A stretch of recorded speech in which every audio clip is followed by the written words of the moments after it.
Hello po mga kaibigan, magandang araw po sa inyong lahat. Ang video po na ito ay para lamang po sa mga interesado o naniniwala. Ito po ang lihim na pangalan ng ibon na espiritu.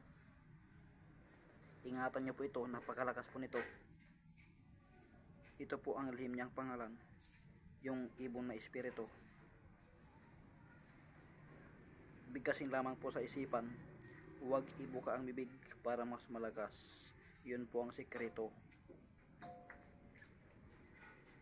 Sa mga interesado, subscribe po kayo para po sa susunod na i-upload ko ay malaman nyo agad. Salamat. Pwedeng isulat sa panyo, pwedeng itatak sa katawan, mas maganda.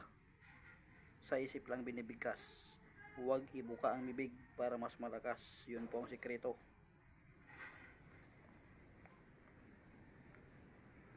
Pudir ito, susi. Lihim na pangalan ng ibon na espiritu. Salamat po.